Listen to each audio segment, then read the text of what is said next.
SCCT would like to thank HeartFlow, provider of the HeartFlow FFRCT analysis, for its sponsorship of the Donut of Destiny podcast. Precision heart care is available to patients at hundreds of hospitals across the globe through the use of coronary CTA and the HeartFlow FFRCT analysis.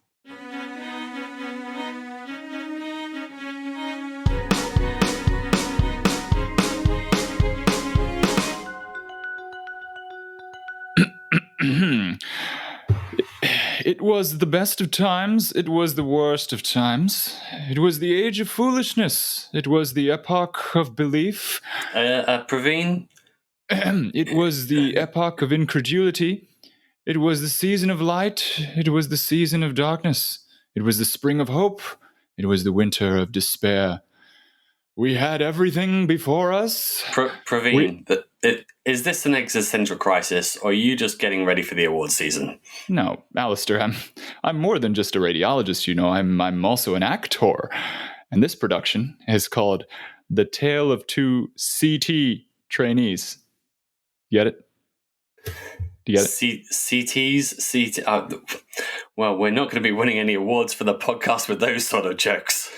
Welcome back, everyone, to the Donut of Destiny, the podcast on all things cardiac CT for anyone interested in cardiovascular imaging. I am Alistair Moss, a cardiologist at the University of Leicester in the UK.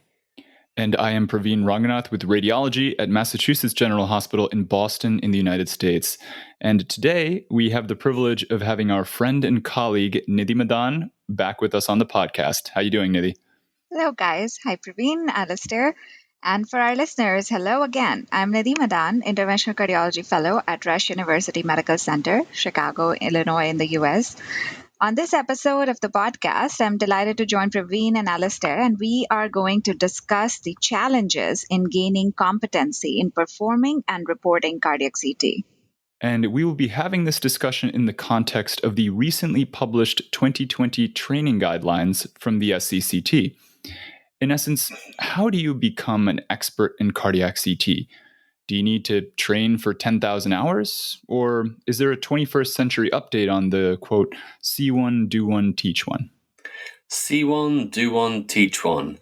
That old adage dates back to the late 1800s when William Halsted, professor of surgery at Johns Hopkins, laid down the foundation for training future clinician scientists using a model of deliberate repetition to embed skill acquisition. Despite being over 100 years old, building a logbook of experience is an established method of demonstrating competency. This is in some way recapitulated by the number of cases that we have to review to achieve SCCT Level 2, that's an independent practitioner status, or Level 3, advanced practitioner status for accreditation. Alistair, sounds like you're not convinced. Well, a lot of training guidelines often draw an arbitrary line in the sand as to what the end product should be, often without clear evidence of how to achieve that, in my experience. I think we do not know how many scans one needs to interpret to achieve competency. Fair enough, Alistair. That said, the 2020 SCCT guideline document recommends a mandatory minimum of 250 cases for independent practitioners and 450 cases for advanced practitioners. And of those 250 to 450 scans, 65 to 150 need to be performed with direct trainee involvement in patient preparation. The remaining can be any form of mentored interpretation, including live cases, teaching files, and in-person and online training courses. One more thing here. Trainees can become independent practitioners after a 3-year general cardiology fellowship or after a diagnostic radiology residency if they have met the minimum requirements. But to become an advanced practitioner, additional some sort of dedicated imaging fellowship training is probably required. So how do these numbers compare to competency in other imaging modalities like nukes, per se? Well, a beautiful piece of work by our colleague Benjamin Chow looked at the mandatory minimum number of cases for competency in nuclear myocardial perfusion imaging. For trainees to meet the threshold of competence, set as 2 standard deviations below expert inter-observer agreement for each scan, they needed to review 800 cases. That's almost 3 times the number recommended by the Core Cardiology Training Symposium. When I have a trainee working alongside me in the CT lab, I think the key question that I want to answer by the end of their training is, do you know what your own sensitivity and specificity for detecting significant coronary artery disease on coronary CT is? That's how you know whether you're an expert or not. Forcefully put, Alistair. Let's now talk about why we should even bother getting formal training recognition and certification in cardiac CT. Well, for starters, cardiac CT is here to stay, guys. The UK NICE guidelines from 2016 recommended coronary CTA as the first line of testing for a chest pain evaluation. Subsequent guidelines from ESC 2019 followed suit, giving coronary CTA a Class 1 level of evidence A indication for assessment of chronic coronary syndromes. Moreover, as confirmed in the Scott-Hart 5-year data, coronary CTA is the only non-invasive imaging modality that has been shown in a randomized controlled implementation trial to reduce the risk of future myocardial infarction. In the US, it's widely thought that coronary CTA will play a much larger role in the upcoming updated chest pain guidelines. And what I've mentioned only really talks about coronary CTA. There's plenty of data-supported guidelines for the use of things beyond coronary CTA, for example, coronary calcium score CTs. And all of the above mentioned guidelines will lead to a high demand for competent cardiac CT readers in the very near future. Anyone and everyone should do it, irrespective of what super specialty or job you're going into. It is the go-to test for structural heart disease procedural planning, as noted by the increased number of reports performed for TAVR, left atrial appendage occlusion, and TMVR. The isotropic resolution makes it well suited for detailed anatomical assessment in congenital heart disease, and even electrophysiologists find it helpful in planning their complex pulmonary vein ablations.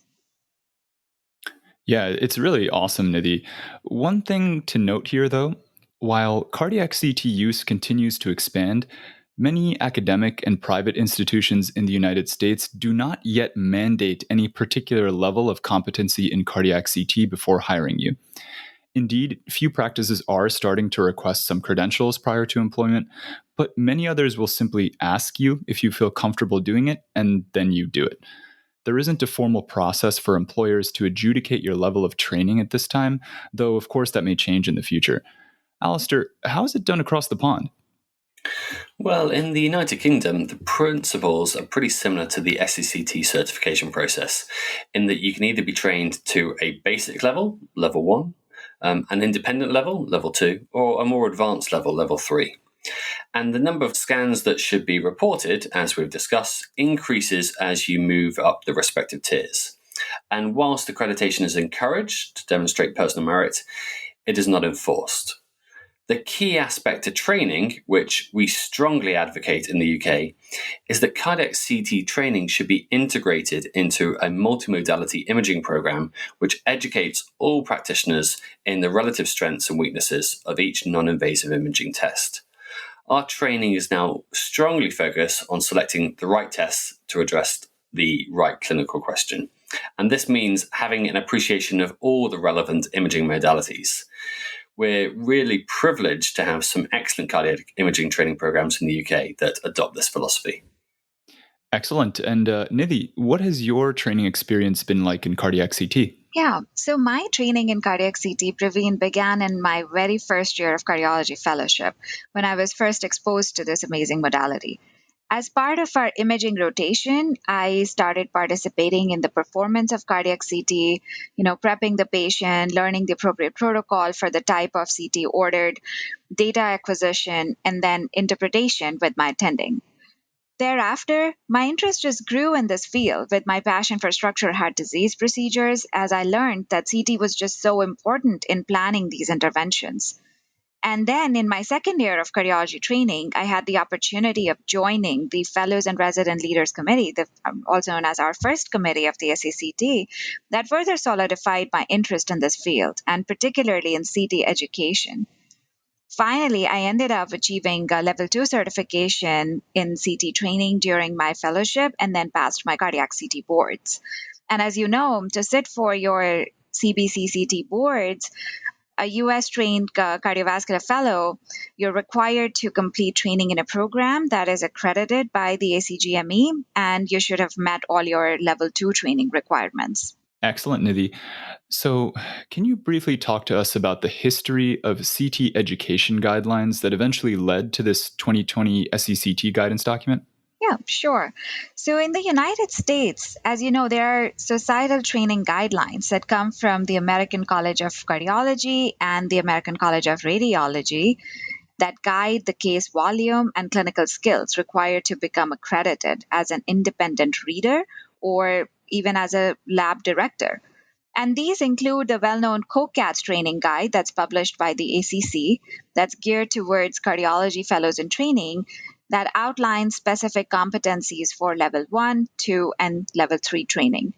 For our radiology and nuclear medicine trainees, we have the ACR statement that lays out minimum requirements for cardiac CT case volume, board certification to interpret and supervise these examinations. And internationally, too, there are several training documents that guides cardiac CT training, including the very broad strokes document by the Royal College of Radiologists, British Society of Cardiovascular Imaging from 2014 that addresses the safe practice of CT coronary angiography. And then in 2015, the CCT core syllabus document from the European Association of Cardiovascular Imaging was published, though also very general in its approach. And in the same year, the SECT published a more specific statement outlining a comprehensive curriculum detailing foundational aspects of cardiac CT. And this is often referred to as the Level 1 training guideline. And now, 5 years later, SECT has published this new updated set of training guidelines in August 2020. And this 2020 SECT paper had an important goal of providing guidance to the program directors or those charged with formulating a training curriculum in cardiac CT. So, how does this new 2020 SECT document interact with the previous 2015 SECT document? The new 2020 guideline basically expands on the 2015 curriculum guideline by adding specifications for level 2 and level 3 practitioners, also referred to in this document as independent and advanced practitioners. It includes the recent advances in the world of CT and uses the US ACGME core competencies framework. In this way, the 2020 SECT guidelines sort of complement the ACR and COCATS guidelines and provide granularity on the minimum threshold of numbers needed to become an independent and advanced practitioner and reach these milestones.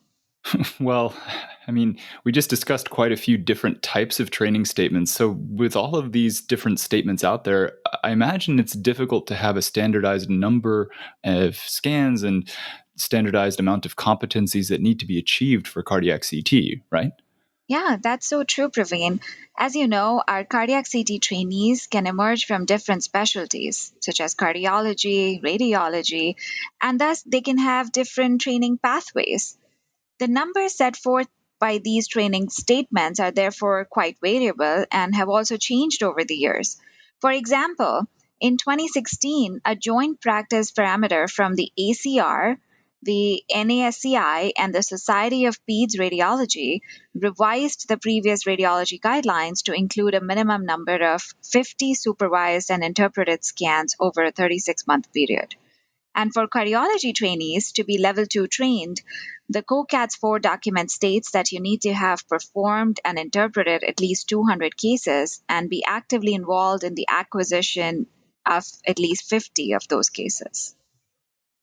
So, Nidhi, it appears that we're just seeing the numbers go up, right? As with the other guidelines, which differ from the 2020 SEC recommendations of 250 scans and 450 scans of minimum to achieve the independent and advanced level practitioner competency. Do you think getting to the higher numbers is the right way to go, and is that something that's feasible? That's right, Alistair. With all of this variability, I do want to highlight what this new SECT 2020 guidelines say. That it really doesn't matter which specialty you come from in terms of your cardiac CT reading. It really depends on the quality of the dedicated training our trainees are achieving in this advanced field of cardiac CT. And this certainly puts forth a need to identify some of the gaps in training and tailor our curriculum accordingly. Agreed. And this effort to renovate and standardize training guidelines for cardiac CT is certainly something to commend. Yes, and these guidelines are certainly a necessary step in the right direction. That said, the field of cardiac CT moves so quickly, the average CT scanner, gets old in just 3 years' time. And there have been tremendous post-processing advances in the past 5 years that will continue to accelerate in the near future. Some examples include FFRCT, advanced plaque characterization, CT perfusion, and artificial intelligence. All this is to say that no training guidelines document is going to be perfect. Perhaps we can discuss some of the concerns of the 2020 guidelines in a future episode of the podcast. Definitely, Nidhi. That sounds like something to look forward to. And I hear that you presented an abstract at SCCT last year, 2020, reviewing the landscape of cardiac CT training programs. It would be really great to review some of your work on a future episode to help us put these training guidelines in the context of the currently available cardiac CT training opportunities. Of course, Alistair. All right. So with that, I want to thank you, Nidhi, for helping us stay up to speed on the current trends in cardiac CT training. Always a pleasure chatting with you both, Alistair and Praveen. Thank you for the opportunity. Thanks, Nidhi. And to our listeners out there, thank you for all tuning in. If you like what you hear on this podcast, please rate, review, and subscribe to us. Once again, this is the Donut of Destiny. Cheers.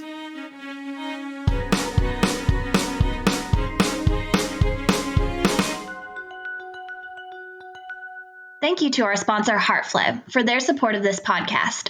HeartFlow is working to help clinicians across the globe recognize that coronary CTA is central to delivering precision heart care to patients. HeartFlow is revolutionizing precision heart care with the HeartFlow Analysis, a non-invasive, personalized cardiac test that combines 30 years of human ingenuity and advanced technology. To learn more, visit www.heartflow.com.